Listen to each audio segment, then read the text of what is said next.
Hello दोस्तों, स्वागत है आपका हमारे यूट्यूब चैनल आर के स्टडी प्लस पर।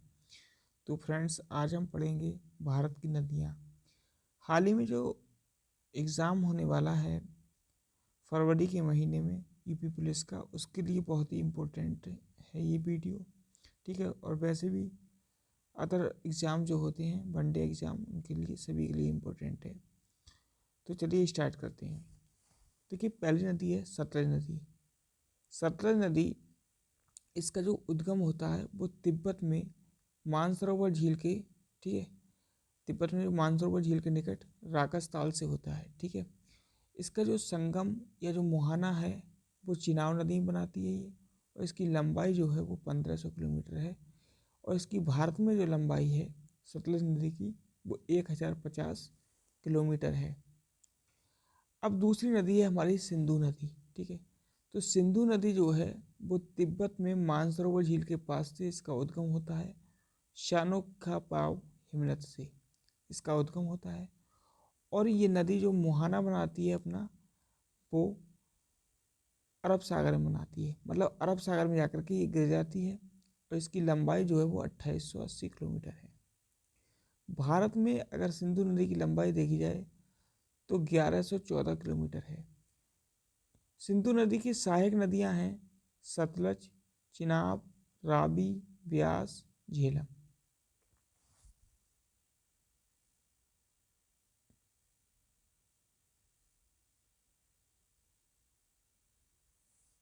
तो नेक्स्ट हम अगले पढ़ते हैं। तीसरी नदी है हमारी रावी नदी। रावी नदी की लंबाई की बात करते हैं तो 725 किलोमीटर है। देखिए, जो इम्पोर्टेंट फैक्ट हैं वही मैंने लिखे हैं, फालतू की चीज़ें नहीं लिखी हैं। और इसका उद्गम जो है वो हिमाचल प्रदेश में रोहतांग दर्रे के समीप से ये नदी निकलती है, रावी नदी। और मुहाना जो है वो चिनाब नदी में बनाती है। अगली नदी है ब्यास नदी। ठीक है, तो ब्यास नदी का जो उद्गम होता है वो हिमाचल प्रदेश में रोहतांग दर्रे के समीप होता है। ठीक है, रोहतांग दर्रे के समीप है ब्यास कुंड। तो ब्यास नदी ब्यास कुंड से निकलती है, और ये जो मुहाना बनाती है अपना, वो हरिके के समीप सतलज नदी में अपना मुहाना बनाती है, सतलज नदी में। ठीक है, इससे इम्पोर्टेंट एक चीज़ है कि जो कुल्लू घाटी है ना, कुल्लू घाटी से बहती हुई धौलाधर पर्वत को पार कर पंजाब के मैदान में पहुंचती है ब्यास नदी। अगली नदी है झेलम नदी। तो झेलम नदी का जो उद्गम होता है वो बैरीनाग के समीप शेषनाग झील से होता है। तो झेलम नदी कहाँ से निकलती है? शेषनाग झील से निकलती है, जो कि जम्मू कश्मीर में है। ठीक है, और ये जो मुहाना बनाती है झेलम नदी, चिनाब नदी में बनाती है।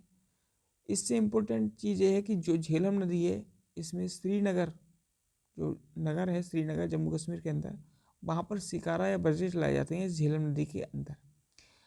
अगली आगे नदी है, अगली नदी, ठीक है, वो है गंगा नदी।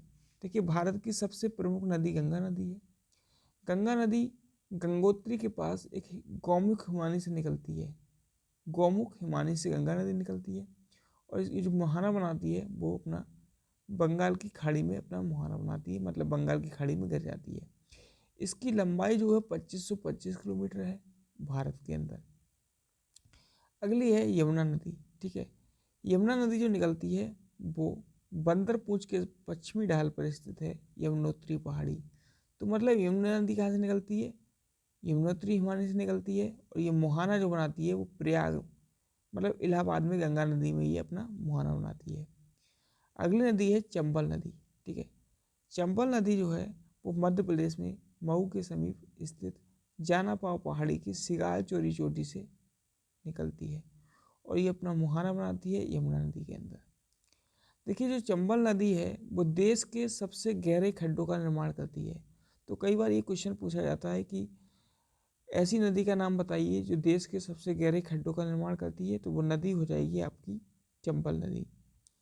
देखिए, चंबल नदी की सहायक नदियाँ जो है ना वो काली सिंध, पार्वती, सिप्ता, बनास, कुरल, बामनी व मेज हैं। ठीक है, अगली नदी है रामगंगा नदी। ठीक है, तो रामगंगा नदी का जो उद्गम होता है वो नैनीताल के समीप मुख्य हिमालय श्रेणी के दक्षिणी भाग से होता है इसका उद्गम, मतलब ये निकलती है, और ये मुहाना कन्नौज के निकट गंगा नदी में बनाती है। रामगंगा की जो सहायक नदियां हैं वो हैं आपकी खोन नदी। रामगंगा की एक प्रमुख सहायक नदी है खोन नदी, ठीक है। अगली नदी है सारदा नदी। सारदा नदी को ही काली गंगा के नाम से जाना जाता है। काली गंगा या सारदा नदी कुमायूं हिमालय के मिलाम हिमनद से निकलती है और अपना जो मुहाना बनाती है वो बहराम के समीप घाघरा नदी में अपना मुहाना बनाती है। और इसकी सहायक नदियों की बात करें तो सरमा, लिसार, सरयू या पूर्वी रामगंगा या चौकिया इसकी प्रमुख सहायक नदियां हैं। तो इस वीडियो में इतना ही फ्रेंड्स, ठीक है। मिलते हैं नेक्स्ट वीडियो में। वीडियो देखने के लिए बहुत बहुत धन्यवाद।